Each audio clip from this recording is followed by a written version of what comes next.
Mirë se vini në kanalin ton, mos harroni të bëni subscribe dhe të klikoni si përzieles për të marrë njoftimet më të reja. Faleminderit! Konsumoni një lugë nga kjo për 7 ditë dhe do zgjidhni problemin tuaj më të madh. Fiqt janë një nga frutat më të ëmbël dhe aromatik në botë. Fiqt i gjejmë në ngjyrë të kuqe, të zezë ose të bardhë. Këto fruta janë të pasur me vitamina B2, B1 dhe A. Ato përmbajnë acide yndyrore dhe antioksidant. Fiqt janë gjithashtu të pasur me zink, kalcium, selenium, bakër, mangan, magnez dhe hekur. Fiqt dhe diabeti. Këto fruta janë të ëmbël, por gjithashtu përmbajnë shumë fiber e cila ngadalëson tretjen dhe përthithjen e sheqernave në gjak. Kjo do të thotë që fiqt janë fruta të shëndetshëm për diabetikët, por pa e tepruar. Diabetikët duhet që të zgjedhin fiq me lëkurë me ngjyrë të errët, të cilët janë më të pasurit në vlera. Minerali kaliumi i cili gjendet tek fiqt është më i mirë në paksimin e insulinës. Ju mund të mbani nën kontroll diabetin duke konsumuar mjalt me fara fiku. Ekspertët rekomandojnë konsumin në një lugë çaj me pak mjalt dhe fara fiku për 7 ditë me radhë. Pasi të nxirrni farat e fiqve, mjafton të vendosni tulin e fiqve në një tas me ujë, ta përzieni përmes një lugë të vogël dhe kështu farat do të dalin vetë. Megjithatë, duhet që të tregoni kujdes sepse kjo kur kërkon mjalt të pastër organik dhe gjithashtu, nëse keni pikpyetje në lidhje me mjaltin, duhet të dini se ndikimi i mjaltit tek niveli i sheqerit në gjak është më i mirë se vetë sheqeri. Mjalti tretet më lehtë, por sidoqoftë ai duhet konsumuar me kujdes. Gjethet e fikut kundër diabetit. Një tjetër kurë e rëndësishme kundër diabetit është pikërisht ajo e gjetheve të fikut. Sidoqoftë, farat e fiqve munden që të ofrojnë një sër përfitimesh shëndetësore. Prandaj ju duhet të dini se ato janë më të lehta për shëndetin tuaj, sidomos për problemet të cilat munden që të lidhin me tretjen dhe ndikimi i mjaltit tek niveli i sheqerit në gjak është më i mirë se dhe vetë sheqeri. Një tjetër kurë tepër e rëndësishme është edhe ajo e gjetheve të fikut, ku sipas të dhënave, ngrënia e gjeteve të fikut ofron një sër përfitime shëndetësore, sidomos kundër diabetit. Nëse një pacient që vuan nga kjo sëmundje konsumon gjethet e fikut, atëherë do të vërejë një rënje të sasisë së insulinës të nevojshme për organizmin. Në këtë mënyrë, pacienti mund të injektojë më pak insulinë, një proces të kushtueshëm i cili zgjat në kohë. Gjethet e fikut konsumohen gjithashtu në formën e çajit, për typen veçmas, por edhe si pjesë të sallatave të ndryshme. Gjithashtu, kur dikush vuan nga diabeti, organizmi i tij nuk prodhon mjaftueshëm insulinë ose nuk mundet ta përdorë atë siç duhet. Ky problem shkakton akumulimin e tepërt të glukozës në gjak. Kjo gjë gjithashtu pasohet me një sër simptomash siç është ndrobitja fizike apo sëmundjet e zemrës. Sipas të dhënave, një nga mënyrat për të mbajtur nën kontroll nivelin e sheqerit në gjak është ushqyerja e shëndetshme. Ushqime dhe pije të cilat trupi jon i përthith ngadalë janë më të mirat sepse nuk shkaktojnë luhatje të forta në ushqyerje dhe të nivelit të sheqerit në gjak. Në këtë video, ju do të mësoni më shumë për ushqimet të cilat rekomandohen edhe për uljen e nivelit të sheqerit në gjak. Drithrat e plota ose buka e elbit. Ndonse shumica e bukëve duhen shmangur buka prej elbit dhe ajo prej drithit të plot të bluar kanë një nivel të ulët glicemie. Ato gjithashtu janë edhe të pasura me fiber, e cila ngadalëson tretjen dhe stabilizon nivelin e sheqerit në gjak. Boronica, rrushë dhe moll.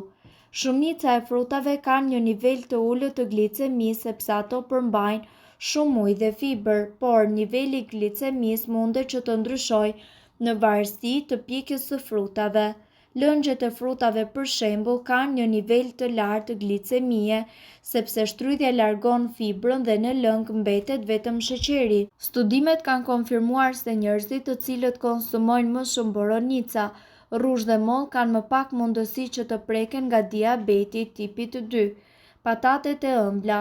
Patatet e zakonshme kanë një nivel të lartë glicemie, ndërsa patatet e ëmbla kanë një nivel të ulët dhe për më tepër janë edhe të pasur në ushqyes.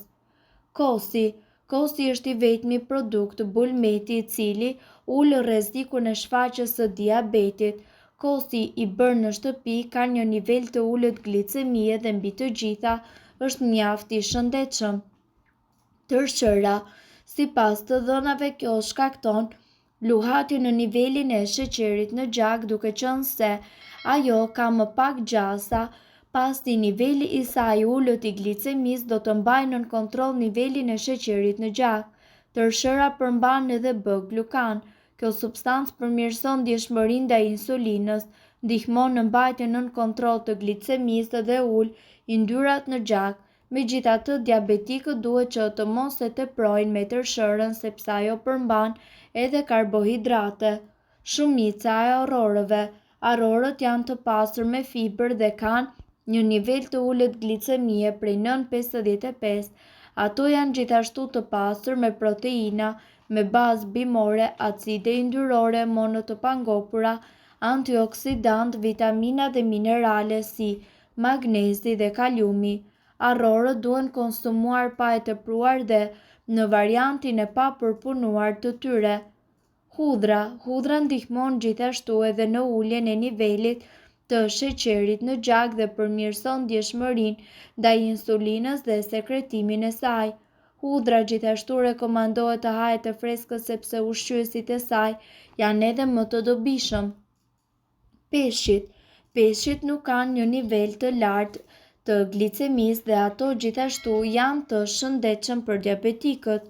Merluci, gjithashtu i rritur në ujëra të ftohtë, është veçanërisht i rekomanduar për diabetikë dhe për persona të cilët janë të rrezikuar prej tij. Këtu ju do të njiheni gjithashtu edhe me vlerat e lëngut të karrotës për sa i përket kurimit të diabetit.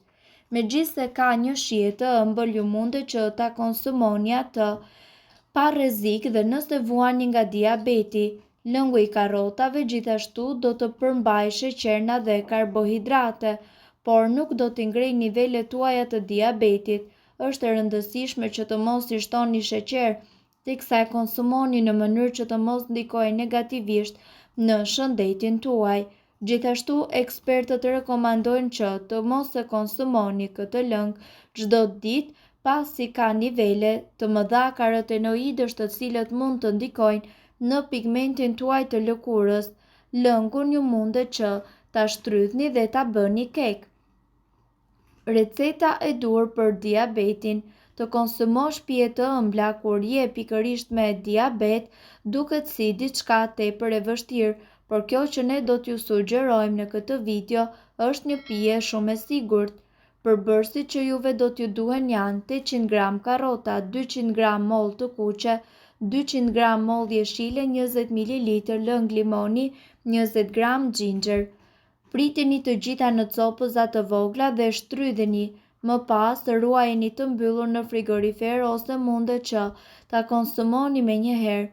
Ky lëng me bazë karrota dhe mollët përtej diabetit do t'ju ndihmojë ju edhe që ta aktivizoni sistemin tuaj tretës, rregulloni gjithashtu presionin e gjakut dhe ju forcon njëkohësisht shikimin.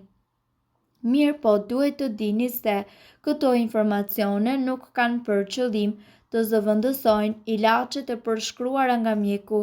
Para se të përdorni këto receta të mjekësisë alternative, ne ju sugjerojmë që të këshilloheni më parë me mjekun tuaj. Nëse doni të dëgjoni videot tona që ne postojmë çdo ditë, kliko subscribe. Ju ftojmë gjithashtu të bëni like në videot tona nëse i keni dëgjuar dhe pëlqyer ato. Faleminderit që e pat videon ton. Shpërndajni këtë video në profilin tuaj në mënyrë që të informohen edhe shokët tuaj. Faleminderit. Nëse ndonjë prej këtyre përbërësve ju shkakton alergji, e mira është që të mos t'i përdorni këto receta të mjekësisë alternative.